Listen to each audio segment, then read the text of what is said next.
Bonjour les amis, comment vous allez? J'espère que très bien. Et dans cette vidéo, nous allons voir la boucle for. Donc on a vu dans la vidéo précédente la boucle do while. Maintenant c'est la boucle for.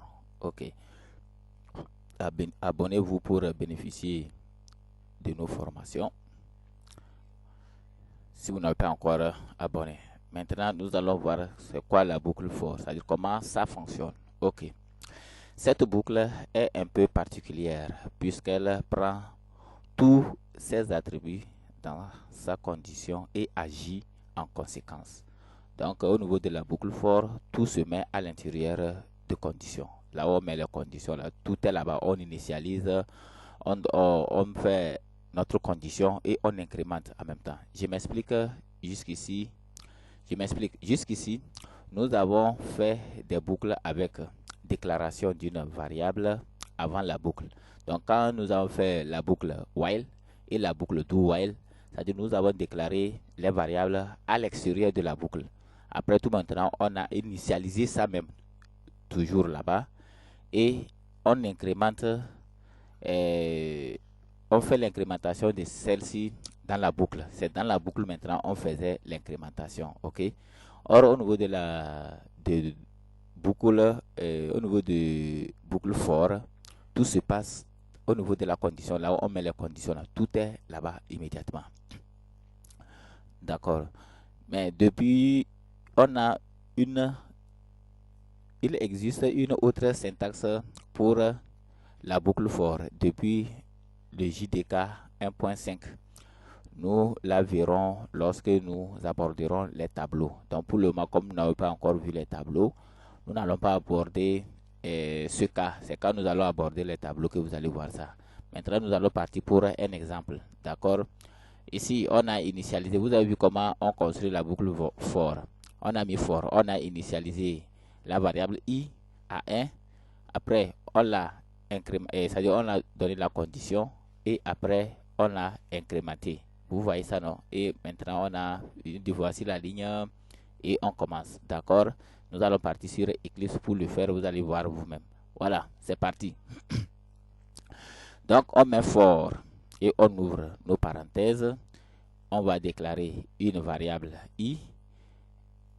On met point virgule. Et on va l'initialiser. On dit i inférieur à 10. Point virgule. Maintenant, on dit i, on va incrémenter i.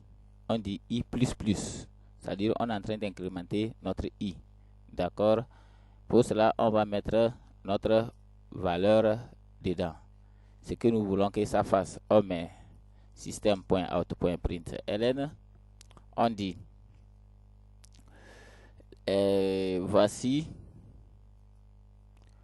voici la ligne.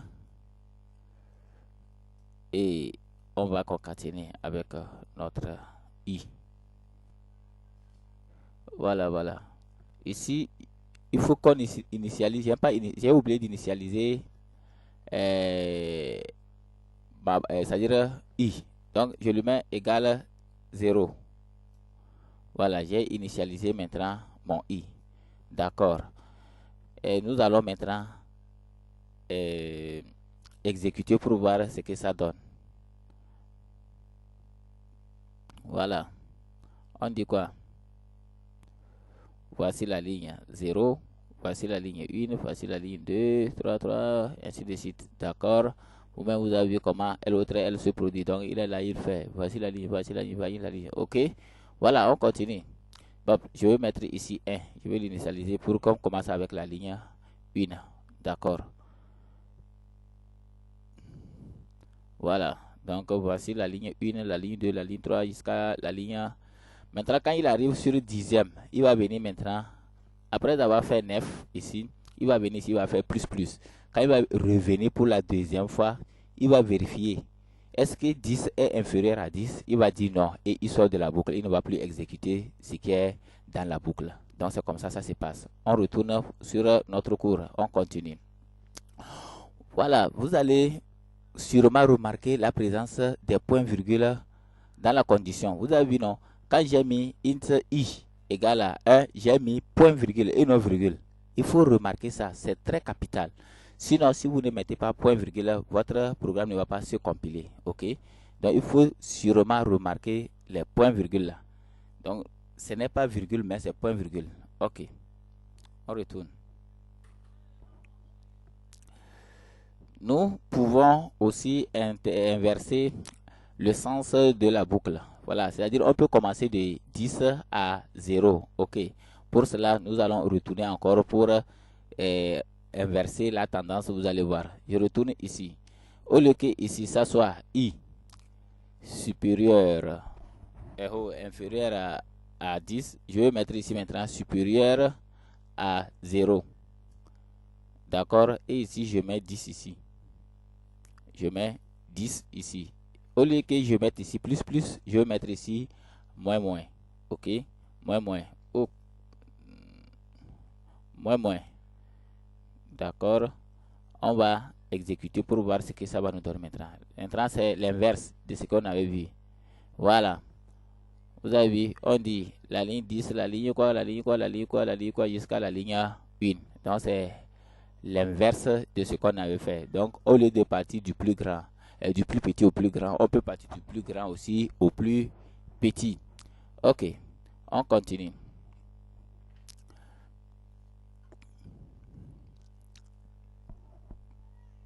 Voilà. Pour simplifier, la boucle for est un peu le condensé d'une boucle while. C'est-à-dire c'est boucle while qu'on a pris, on a condensé tout dedans, dont le nombre de tours se détermine via un incrément. C'est ça ici, l'incrément c'est ici. Donc i plus plus ou bien i moins moins qu'on avait fait là. Donc c'est notre incrémentation ça. D'accord? Nous avons un nombre de départ, une condition qui doit être remplie pour exécuter une nouvelle fois la boucle et une instruction de fin de boucle qui incrémente notre nombre de départ. Voilà. Remarquez que rien ne nous empêche de cumuler les déclarations, les conditions et les incrémentations et les instructions de fin du boucle. Ok. Vous-même, vous avez compris. On peut déclarer plusieurs variables dedans, les mettre plusieurs conditions et aussi les instructions de fin aussi, on va les multiplier. Pour cela, on le fait avec comment on appelle les points virgules. Voilà. Ici, vous allez remarquer, il y a point virgule ici. Ici aussi, au lieu que ça soit ici, il y a point, on le fait avec les virgules. Ici, virgule, ici, virgule. Donc, nous allons retourner pour le faire et vous allez voir. D'accord? Voilà. Je reviens ici. Je vais effacer tout ceci. Je mets for. Je mets i. Int i. I égale à 0. Virgule j égale à 6. J égale à 6. Je mets point virgule. Maintenant, je vais mettre la condition maintenant. Voilà. J'ai dit i inférieur à 10. I inférieur à 10. Virgule. Et lorsque i inférieur à 10 et bon, je vais donner l'espace entre et j inférieur à 6.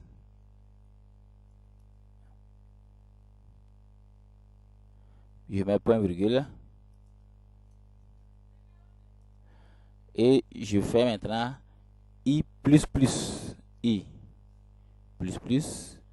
Virgule j plus plus. J plus plus. Voilà. Et je fais mon point virgule. Ok. Maintenant, on va essayer d'afficher ce qu'il va afficher, ce qui va sortir, d'accord. Voilà, j'ai dit système.out.println, le premier tour, le premier tour,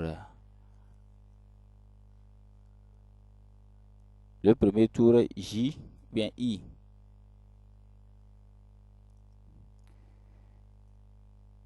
Hop, ouais, I est d'accord. I est égal à I est égal à plus I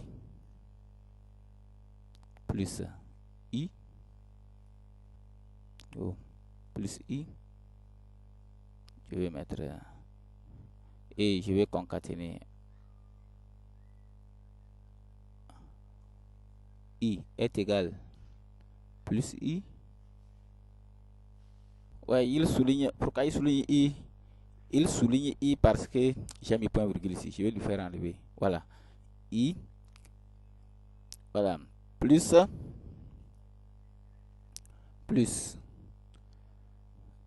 Je vais maintenant dire J. Voilà. Plus, j'ouvre les choses. J est égal à. Je vais concaténer aussi. J. D'accord. Maintenant, on va exécuter pour voir. Bon, ici, je vais mettre plus. Bon, je vais mettre plus égal 2. Voilà, il va ajouter 2 fois 2 quoi. Voilà, à J, il ajoute 2.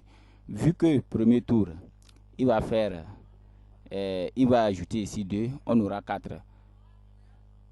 Premier tour. Deuxième tour, il va ajouter, on aura 6. Il va évaluer ici. Est-ce que J est inférieur, 6 est inférieur à 6? Non. Donc, ça veut dire on n'aura seulement que 2 tours. On n'aura pas plus que 2 tours. Bon, on va exécuter pour voir si ce que j'ai dit est vrai. On va exécuter, voir. Ouais. Ça ne va pas exécuter. Parce que j'ai mis ici J égale 6. Oh là là. C'est J. Je voulais mettre J égale 2. Ok. Là, vous allez voir que quand je vais exécuter maintenant, ça va évaluer ça à 2 tours. Je vais exécuter. On va voir. Voilà. On dit le premier tour, I est égal à 0, J est égal à 2. Le deuxième, au lieu du deuxième tour. Vous voyez, non. Le tour suivant, tu vois, non. I est égal à 1 et J est égal à 4. Ok. Voilà. Vous-même, vous avez vu ça. Ok, on continue. On continue notre.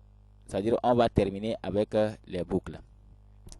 Ici, cette boucle n'effectuera que 2 tours, puisque la condition I inférieure à 20 et J est inférieure à 6 est remplie dès le deuxième tour. Ok.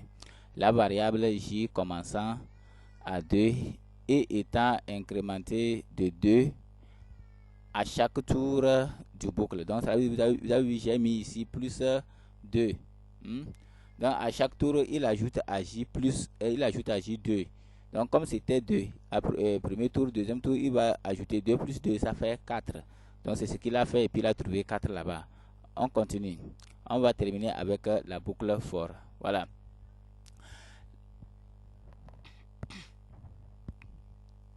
Pardon.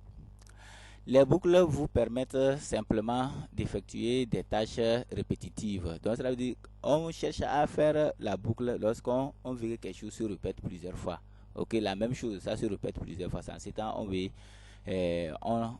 fait appel à la boucle, à une boucle. Donc, parmi les trois, vous allez choisir un, parce que tous font presque le même travail. Il existe plusieurs sortes de boucles. La boucle while, condition, c'est-à-dire comment ça se déclare, on a la condition. Après, on met les instructions dedans. Ok. Évalue la condition, puis exécute éventuellement un tour de boucle ou plus. Donc, il fait ça une fois, après, deuxième fois. Ok. La boucle do, while, condition. fonctionne exactement comme la précédente, mais effectue un tour de chaque un tour de boucle quoi qu'il arrive. Ça là-bas, au moins une fois, il doit effectuer au moins un tour. Maintenant, au niveau de la boucle for, là-bas, on condense les choses. Voilà, c'est ce que nous avons fait. Si vous avez apprécié, partagez nos vidéos et abonnez-vous à notre chaîne YouTube. Je vous remercie et à bientôt. Là, bye, ciao.